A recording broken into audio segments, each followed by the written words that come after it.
Hello, traders. FX Pip Collector here. Today is Tuesday, April 2nd. I'm going to be analyzing the US dollar yen, starting on the monthly, working my way down to the 1 hour time frame for the full top down analysis.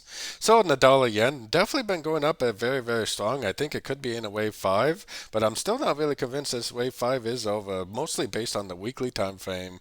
So, taking it down to the weekly, now I still think it needs to take out these highs right here, and that tells me that the 78% Fibonacci extension is likely not going to be where this stops. I think the 100% Fibonacci extension is probably a more likely scenario for this to end a wave 5 and make a bigger move to the downside. So taking it down to the daily time frame. On the daily time frame, we definitely are sitting at a fib level, and it does seem like a likely place to see a pullback. The trend is definitely up, so I would be personally very cautious about going short. It doesn't have to make a proper pullback here. It could easily just keep on trending up. But it does kind of look like it might go down, take out this low before it actually does end up continuing the uptrend. So going down to the 4 hour time frame, the yen, especially the dollar yen, but yen pairs in general were extremely sideways last week, probably because of the holidays. But it still looks to me like there's probably going to end up pushing down. Might even go all the way down to like the 38% Fibonacci retracement level. And if that's the case, then it goes down, makes a nice break or starts it to the upside. That would be my next entry to go long. Like I always say, you could definitely be scalping to the short side, even though I think it's a little dangerous, because I think the better money is going to be waiting patiently for the long opportunities.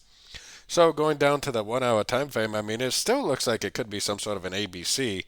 I'm going to get rid of this for now because this is basically just a drawn out sideways pattern. I mean, it still kind of looks to me like it more likely is going to go down before it goes up. But like I was saying on the higher time frames, there's no guarantee at all that this really does actually go down. It could literally just make a small correction and just keep on going up, which for me is why I would primarily still be looking for longs in an uptrend. If it does go down, great. You could definitely scalp it to the short side, take it down to one of these lower Fibonacci levels. Probably is going to be some sort of an ABC type pattern, a WXY, or some sort of a flat or something like that. But either way, I'm definitely looking for longs. I'm definitely not a scalper, so I'm not trying to scalp it to the short side, but instead I'm patiently waiting for the end of these pullbacks for the continuation of the uptrend. So don't forget to join my free Discord channel linked in the card up here above, and don't forget to check out my new website linked down here below. As always, thank you and happy trading.